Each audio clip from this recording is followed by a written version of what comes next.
Zack Snyder has confirmed some very exciting details about the Snyderverse poster and has discussed the idea of licensing the Snyderverse.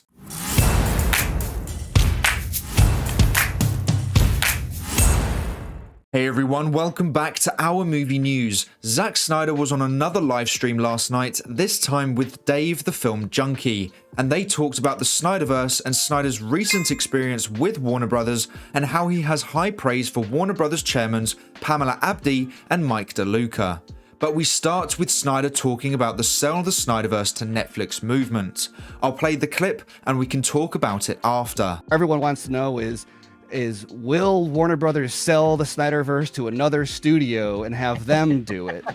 Well, like I said, the truth is, I mean, it'd be amazing if, I could, like, whatever control over the IP exists, I don't, that's not my part, that's not my role. That's, as they say, above my pay grade, and I wish, but I would say that, look, I'll say one thing. Warner Brothers, as far as this screening event is concerned, have been incredible. This group now is beyond kind and caring and personal, and it's been amazing working with them. So I have no complaints. So he doesn't state his opinion on the movement specifically, but instead says it's above his pay grade to make those decisions. He said, "The truth is, that would be amazing, but whatever control over the IP exists, that's not my role. As they say, it's above my pay grade." So he thinks the idea of licensing the Snyderverse to another studio would be amazing, but he then went on to really praise Warner Brothers for how they helped with this event, which means the company has positively changed since he last worked with them. Another thing he specifically mentioned towards the end of the stream was thanking chairmen of Warner Brothers Pictures Group Pam Abdy and Mike Luca for helping make the event possible, and also teased that it might mean something more in the future. Take a listen. I mean, just to say one more time, that the event would not have happened at all. This event would not have happened at all if it wasn't for Pam and Mike. So just to say that those guys really were the ones that said, yes, we want to do it. I just want to. That's a cool added layer to the full circle aspect also then. I think it is. I really think it is. It's I didn't, I just think that it's important to be said. So that's all. Yeah. And who knows? Who knows what that means, for the future, but I just mean that, these are people that are reasonable and all that. But in the meantime, I am very much in the Rebel Moon business. So the event would not have happened if it wasn't for Abdy and Luca, and then he clearly said, who knows what that means for the future, and then said these are people that are reasonable. This is really important to note for a couple of reasons. The first is that to me, that sounds like he's saying who knows if that means something for the future of the Snyderverse, but these are reasonable people. So it's not like the old regime who want nothing to do with Snyder.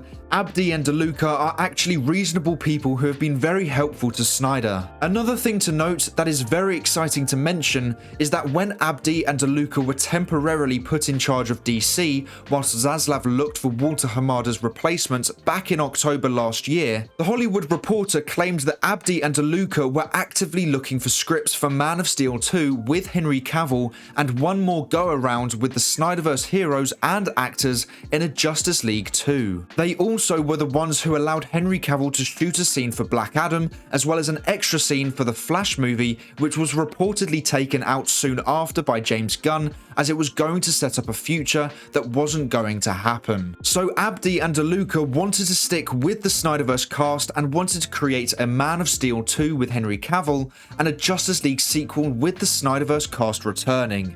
So for them to help Snyder with this event, and for Snyder to not only thank them and call them reasonable people, but also tease that it might mean something in the future, is really exciting for the fandom. And that's not the only thing Snyder talked about. They also talked about the poster that Snyder released the other day, and here is what he said.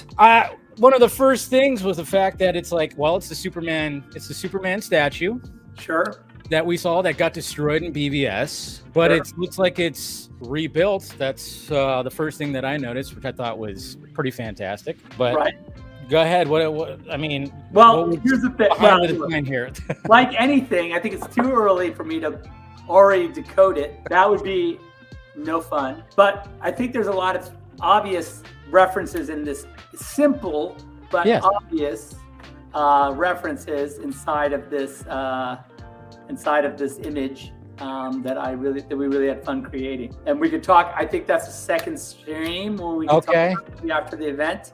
All right. But, yeah, I wouldn't say like, oh, what? No, there's nothing in there. What are you talking about? I'm not looking at the hand. I'm not looking at certain any of that. No. I mean, look. You don't do that stuff. It's not super subtle, but it's also not super obvious at the same time. So. See, there you go.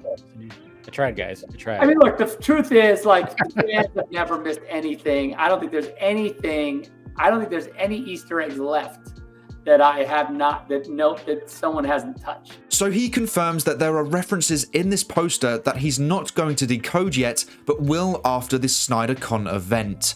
Also confirming that all the references are not super subtle, but also not super obvious, and that there aren't any Easter eggs that fans haven't touched. So everything he put into the poster has been decoded by fans. So why does he need to talk about it after the event? Why can't he talk about it before? That could be because it may spoil a certain announcement he wants to make at the SnyderCon event, or potentially after it.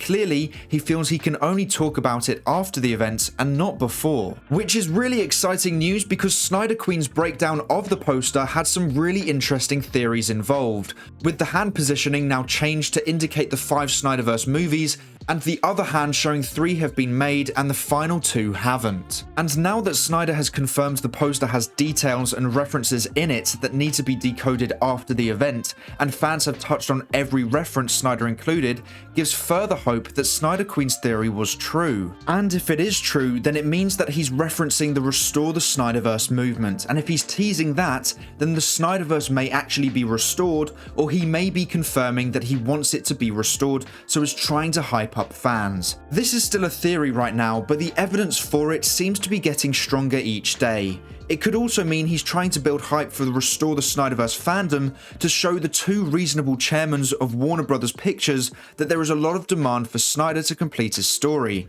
and something should happen in the future about that. The main thing I think fans should take away from this interview is that he had multiple opportunities to say he's moved on, to explain that this isn't teasing more. He clearly knows what fans are thinking and how they are reacting to his comments and posts, as he said he's seen fans touching on every single thing he's teased in the poster. So he has been looking at the fandom's reaction, so he knows what fans think and how we think he may be teasing more. So he would have said something if we were getting ahead of ourselves or were completely wrong. But he didn't say anything about moving on. In fact, he said it would be amazing if the Snyderverse got licensed somewhere. He said he can't talk about the cryptic poster until SnyderCon, and he massively praised Abdy and Luca and teased that it could mean something in the future. Everything is going against the claim that Snyder has moved on. The argument that he's trying to hype up his event to sell tickets is now gone because the tickets sold out in 10 minutes and then he had the interview hours after it. So he could have said something last night, but he didn't. All he did was show his interest in continuing, and just to talk about the ticket sales, in under 10 minutes, every single ticket for all 3 days sold out, meaning they raised over $100,000 for AFSP in less than 10 minutes, which would mean the Snyder fandom has raised over $1 million for the American Foundation for Suicide Prevention. That is an incredible achievement, which shows when fans use their passion and combine it with charity, amazing things can happen. Bringing it back to the Snyderverse news, Snyder is making it clear that he hasn't moved on. He's had plenty of opportunities to, but all he has is praise for it. So even if this doesn't mean the Snyderverse is going to be restored soon, at the very least, it shows that Snyder hasn't moved on. Maybe like Tyrone Magnus said, he has moved on to working on Rebel Moon, but if Warner Brothers contacted him and said they want to finish his vision, he would come back in a heartbeat. So he hasn't moved on in the sense of never wanting to complete his vision, but moved on in the sense that he's working on other projects because that's what directors do. He's not just going to sit around unemployed until they ask him to come back. So he's working on other projects, but he would always want to finish his DC story and hasn't lost hope that one day he could. That's what makes the most sense, a bit like what Henry Cavill did with Superman. He was Superman from 2013 to 2017. Then Warner Brothers didn't want him for the next 5 years, but he never gave up hope and always wanted to return, but in the meantime, he worked on other projects like The Witcher. The persistent demand fans had for Henry Cavill coming back as Superman was the reason he returned in Black Adam. And so when they called him to bring him back, he returned instantly for Black Adam and was ready to commit long-term to the role. Then, obviously, we knew what happened next, but I think that is the best comparison to make. Which is why I think it is so important to keep showing the demand. Sure, we may get told by so-called fans who want to control what others think to move on, but for me, as long as Snyder hasn't moved on, then I won't. If he says he thinks that ship has sailed and we should stop pushing for it, then I will. But Snyder isn't giving that indication. If anything, he's hyping fans up even more. So I think we have an exciting future still, and if you want the Snyderverse restored, then I think you should keep showing the demand. Personally, the sell ZSJL to Netflix hashtag purely means we want to see the Snyderverse restored, and we don't care where. Whether that be with Warner Brothers or Netflix or any other streaming platform or studio. As long as we see Snyder's story complete and Snyder wants to do it, we don't care which studio makes it.